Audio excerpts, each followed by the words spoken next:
শান্তিতে নোবেল বিজয়ী বাংলাদেশের সন্তান ডক্টর মোহাম্মদ ইউনূস সম্প্রতি যুক্তরাষ্ট্রের সর্বোচ্চ রাষ্ট্রীয় সম্মাননা ইউএস কংগ্রেশনাল অ্যাওয়ার্ড এ ভূষিত হয়েছেন।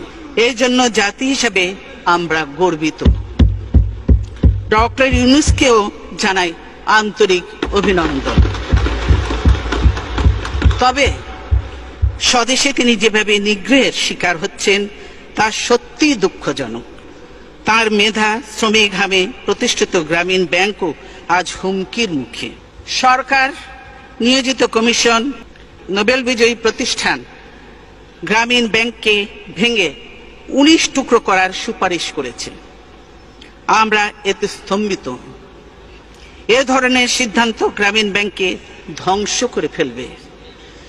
ক্ষুদ্র ঋণের মাধ্যমে নারীর ক্ষমতায়নে এই ব্যাংক গুরুত্বপূর্ণ ভূমিকা পালন করে চলেছে।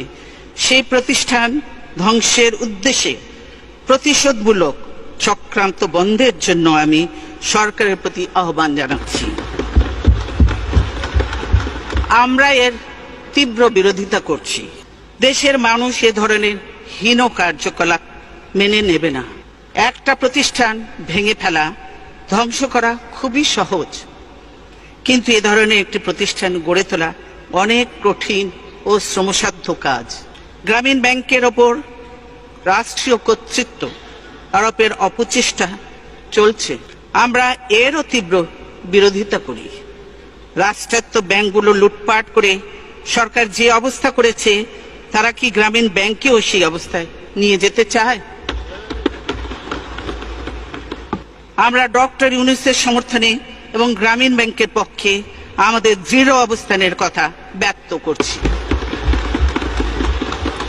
জাতির জন্য যারা সম্মান বয়ে আনেন, সেই কৃতি সন্তানেরা যেন দেশেও মর্যাদা পান, তা আমাদের নিশ্চিত করতে হবে।